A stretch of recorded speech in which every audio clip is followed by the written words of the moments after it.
The December cold bit through Lucy's torn gray coat as she stood at the bus stop, her small bare feet pressed against snow-covered pavement. At 5 years old, she looked smaller than she should, hollowed by 2 weeks on the street after losing everything. Her blonde hair hung in tangles beneath a knitted cap too large for her head, and her toes had gone numb hours ago. She'd eaten her last meal yesterday, half a sandwich from a dumpster behind the bakery. Snow fell steadily, transforming the evening traffic lights into blurred halos of red and gold. Lucy clutched her brown paper bag tighter, trying to preserve what little warmth her body still held. The bus shelter offered almost no protection from the wind. She watched expensive cars glide past, their windows fogged with warmth, carrying people toward homes she could barely remember. Nobody looked at the small girl standing alone in the snow. They never did. A sleek black sedan idled at the red light, its engine purring softly. Through the falling snow, Lucy could see the outline of a man in the back seat, his face turned toward something on his phone. She didn't look at him directly. Adults noticed you more when you looked at them, and being noticed usually meant being moved along by police or security guards. But this man was looking at her. She could feel his gaze even before she lifted her eyes. When the light turned green, the car didn't move.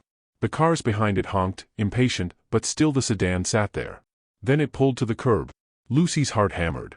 She'd learned wariness in 2 weeks that felt like years. But she had nowhere to run, and running took energy she didn't have. The back door opened, and a man in a dark wool coat stepped out into the snow. He was tall, maybe 40, with eyes that looked sad even from a distance. He didn't rush toward her. Instead, he stopped several feet away and slowly knelt down, snow gathering on his shoulders. "Sweetheart," he said, his voice careful and gentle, "where are your parents? Before we go any further, we'd love for you to hit that subscribe button. Your support means the world to us and helps us bring you even more powerful stories. Now, let's begin." Lucy looked at him, studying his face the way Mommy had taught her. Are the eyes kind or mean? His eyes were kind, but tired. So very tired. "Mommy's in heaven now," she said, matter of fact in the way only children can be about devastating things. "She got sick and went to sleep. They took her away 2 weeks ago." The man's face changed. Something broke in his expression, some careful wall crumbling. 2 weeks, he repeated, his voice rough. "You've been alone for 2 weeks?" Lucy nodded. She held up her paper bag. "I have my things. And Mommy said if we ever got separated, to wait where we last were together. This is where we took the bus to the hospital." The man closed his eyes for a moment, and when he opened them, they were bright with unshed tears. "What's your name, sweetheart?" "Lucy," she said. Then, because Mommy always said it was polite to ask back, "What's yours?" "Robinson," he said. "Robinson Carter." He paused, looking at this tiny girl with her bare feet and oversized coat and paper bag of possessions. "Lucy, your mommy isn't coming back. You understand that, don't you?" "I know," Lucy whispered. "But I didn't know where else to go." Robinson was quiet for a long moment. Snow fell between them, gathering on Lucy's cap, on Robinson's expensive coat. "Finally," he said, "I lost my daughter too. Her name was Emma. She was 6 years old." Lucy tilted her head, studying him with new understanding. "Did she go to heaven?" "Yes." His voice cracked on the word. 3 years ago. They looked at each other, two people who knew the same kind of loss, separated by decades and circumstances but connected by grief. Then Robinson said something that would change both their lives forever. "You need a home, and I need a child." The words hung in the snowy air between them, profound in their simplicity. Lucy stared at this sad man with kind eyes, this stranger who had stopped his car when everyone else drove past. "You have kind eyes," she said finally. "Mommy said the right person would have kind eyes." Robinson reached out his gloved hand, palm up, an invitation not a demand. "Will you let me help you, Lucy? Please?" Lucy looked at his outstretched hand. She'd learned not to trust easily. The streets taught hard lessons about adults and their promises. But something in his face, the same brokenness she felt inside herself, felt real. She shifted her paper bag to one arm and placed her small, frozen hand in his large, warm one. "Okay," she whispered. Robinson carefully lifted her into his arms, her bare feet dangling against his coat. She was so light it terrified him. He carried her to the car, where his driver James waited with shocked but understanding eyes. "Home, James," Robinson said quietly. "And turn the heat up as high as it goes." As the car pulled away from the bus stop, Lucy pressed her face against the window, watching the shelter disappear into the snow. She didn't know it yet, but she would never stand barefoot in the cold again. And Robinson, holding this fragile child who reminded him achingly of everything he'd lost and everything he might still have, didn't know that Lucy would save him just as much as he was saving her. That night was meant to be temporary. Just one night of warmth and safety before Robinson figured out the proper authorities to call. But one night became 2, then 3, then a week. Robinson's mansion, so empty and echoing since Emma's death, began to feel different with Lucy's small presence in it. His housekeeper Mrs. Chen helped Lucy bathe, discovering the cuts and bruises on her feet, the way the child hoarded food in her pockets. They noticed how Lucy wouldn't sleep in the large guest bed but curled up in the closet instead. How she startled at every unexpected sound.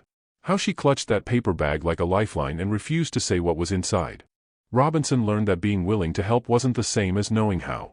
He learned that Lucy had nightmares that left her screaming for her mother. He learned that she'd been surviving by sleeping in shelter doorways, accepting food from kind strangers, scavenging from dumpsters behind restaurants. Her mother had been a single parent, working 2 jobs, until cancer had stolen her away in less than 6 months. There had been no other family. No backup plan. Just a 5-year-old girl and the instruction to wait where they'd last been together.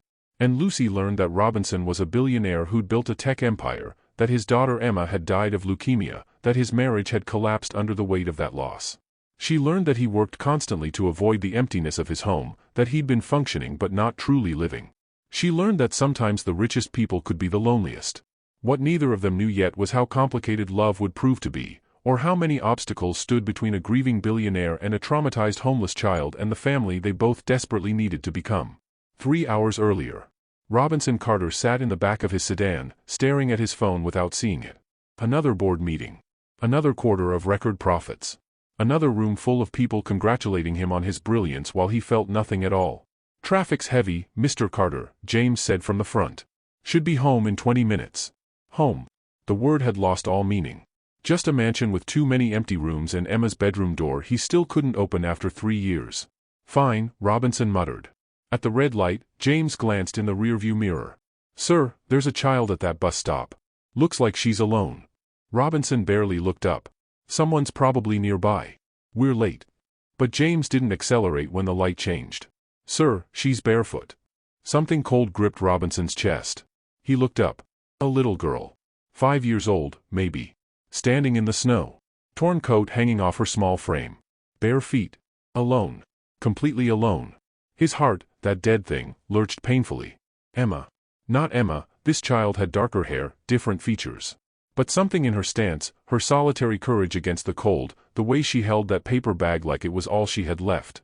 "Pull over," Robinson heard himself say. "Sir? Now. Pull over now." The warm leather seat suddenly felt obscene. His tailored coat, his Italian shoes, the heated car, all of it grotesque against that image of bare feet in snow. Robinson was out the door before James fully stopped, December wind cutting through his expensive wool. He approached slowly, watching the little girl tense, ready to run despite having nowhere to go. She looked like Emma might have looked if the world had abandoned her. He knelt in the snow, keeping his distance. "Sweetheart, where are your parents?" The little girl met his eyes with a directness that shattered him. "Mommy's in heaven now." Robinson's carefully maintained composure cracked wide open. "Mommy got sick and went to sleep," Lucy continued, her voice steady in that way children have when they've told a story too many times. "They took her away 2 weeks ago." 2 weeks. Robinson's mind reeled. "Where have you been staying?" "Different places. Sometimes people let me sleep in doorways. A nice lady at the bakery gives me old bread sometimes." Lucy shifted the paper bag. "Mommy said if we ever got separated, wait where we last were together. This is where we took the bus to the hospital." Robinson's throat tightened. He cleared it, extending his hand. "I'm Robinson.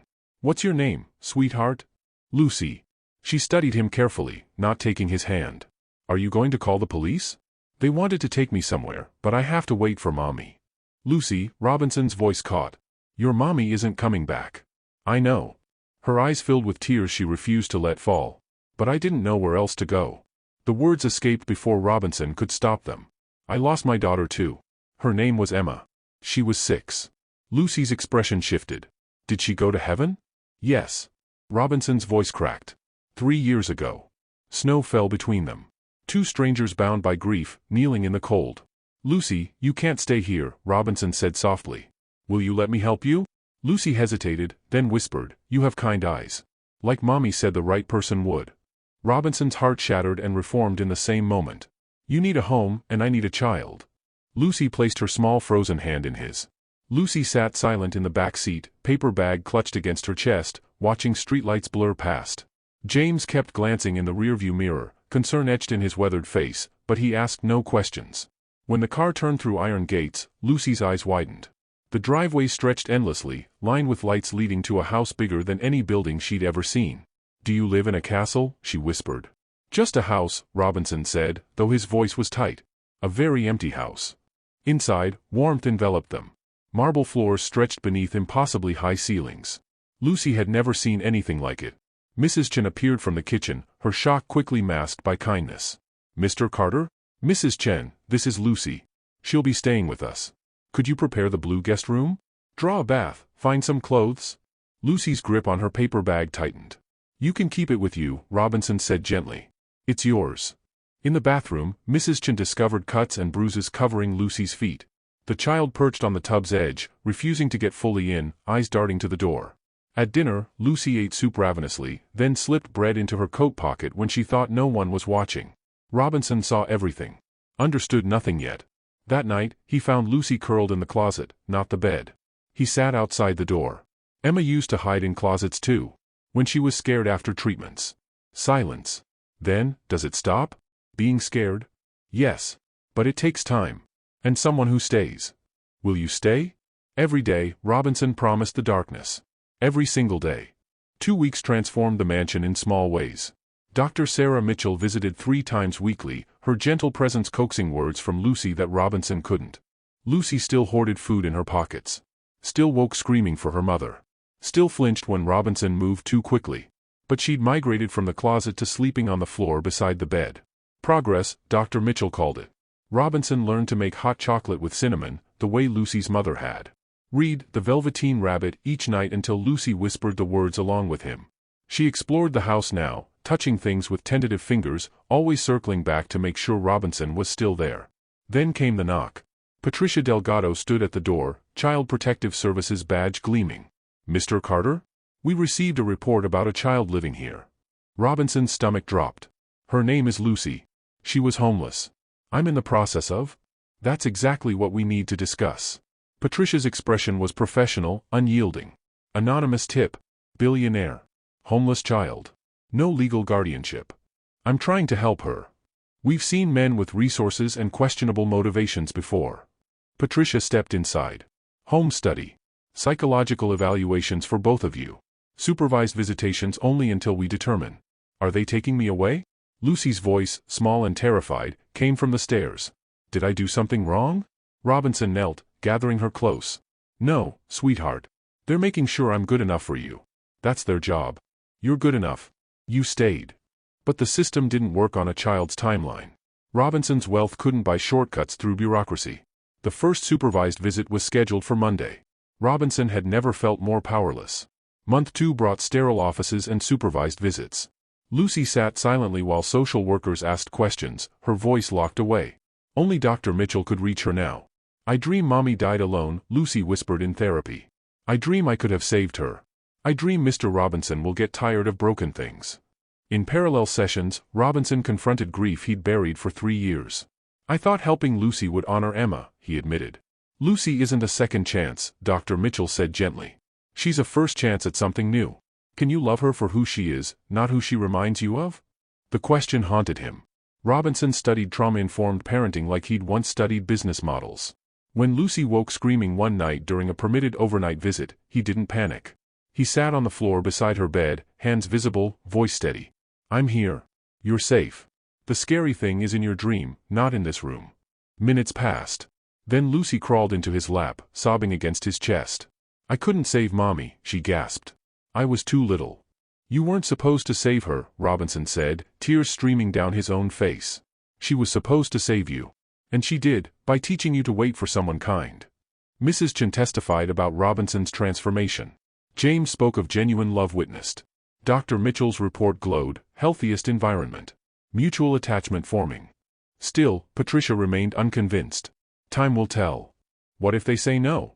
Lucy asked one night. Robinson pulled her close. "Then we keep trying. I won't give up. I promise." Month 3 brought miracles. Lucy slept in the bed now. Ate without hiding food. Laughed at Mrs. Chen's stories. Small, fragile progress that felt like everything. As Christmas lights appeared throughout the house, Robinson asked, "What would you like for Christmas, Lucy?" She was quiet for a long moment. "I want to show you something." In her room, Lucy sat on the bed, the brown paper bag in her lap. Robinson had never asked about it, respecting the boundary she needed. "I'm ready now," she whispered. With trembling hands, she opened it. First, a photograph, Lucy and a beautiful woman, both smiling, taken in sunlight that felt like another lifetime. "This is Mommy." Next, a hospital bracelet. Sarah Chen. The discharge date marked simply, "Deceased." Finally, a sealed envelope. "To Lucy on your 6th birthday. Mommy wrote this before she died. She said to only read it when I found my safe place." Lucy's voice wavered. "Will you read it with me? You're my safe place." Robinson's hand shook as he opened it. Sarah's handwriting was careful, loving. "My darling Lucy, someone will find you. Someone kind will stop. They'll love you again. It's okay to be happy. The person who stops for you, who sees you, they're your angel. Let them love you, Lucy." Both were crying now. "Mommy knew you'd come," Lucy whispered. "She raised an extraordinary daughter," Robinson said. "One worth stopping for." Lucy looked up at him. "Can I call you Dad?" Robinson pulled her close. "Please." Month 4. The courtroom felt impossibly formal, all wood paneling and serious faces. Lucy wore the blue coat Robinson had bought her, but clutched her paper bag like armor. The judge reviewed files while Robinson's heart hammered. Patricia Delgado stood to give her recommendation. "I was skeptical," she admitted. "But I've witnessed genuine transformation. Mr. Carter has proven himself capable, committed, and most importantly, healing alongside this child." Dr. Mitchell testified next. "This is what healing looks like. They don't just need each other, they're saving each other." The judge looked directly at Lucy. "Do you understand what adoption means, sweetheart?" Lucy nodded solemnly. "It means he'd be my daddy for real. Forever. Is that what you want?" The pause felt eternal. Lucy looked at Robinson, her brown eyes holding his. Then she spoke clearly. "He makes hot chocolate like Mommy did. He reads to me even when I have bad dreams. He said I can keep Mommy's picture forever. He never left, even when I was scared and mean." Her voice wavered. "Can he really be my daddy?" The judge's eyes glistened. "Yes, Lucy. He can." The gavel fell. "Adoption approved." Mrs. Chen sobbed. James grinned. The courtroom erupted in applause. Robinson dropped to his knees as Lucy ran into his arms. "Daddy," she said for the first time. "My daughter," Robinson wept. Patricia approached quietly. "That child saved you as much as you saved her." Robinson held Lucy tighter. "More. She saved me more." 6 months later, April arrived with impossible gentleness. The bus stop had transformed, flowers pushed through soil where snow once buried hope. Lucy, now 6 years old, stood in her blue coat holding a bouquet of daisies. She placed them carefully where her bare feet had once frozen against pavement. "This is where my life started, Daddy." Robinson knelt beside her, seeing not the scared child from December, but the laughing girl who'd helped him choose the foundation's name, the Sarah Chen Foundation for Homeless Families. "First shelter opens next month," he said. "So no other kids have to wait in the cold," Lucy added. Her idea. Her heart. They stood together in the spring sunlight, remembering winter. "I was dying inside before you," Robinson said quietly. "Building an empire to hide from emptiness. You gave me a reason to live again. To matter as a father, as a human being." Lucy looked up with those wise brown eyes. "Mommy said God puts people where they need to be. You needed to drive past this bus stop. And I needed to be brave enough to keep standing here. We saved each other," Robinson realized. "That's what families do." Lucy took his hand. They walked toward the car, their shadows merging in golden light. "Daddy? Will we come back here sometimes?" "Whenever you need to." "I don't need to anymore. I just wanted to say goodbye to being alone." Robinson's throat tightened. "You'll never be alone again. I promise." They drove away together, a family forged not by blood, but by choice, courage, and love that stopped when it mattered most. Thank you for watching till the end. Click subscribe and let me know the lessons you learned in the comment below, and turn on the notification bell because tomorrow I will be giving you another story just as interesting as this one, and you don't want to miss it.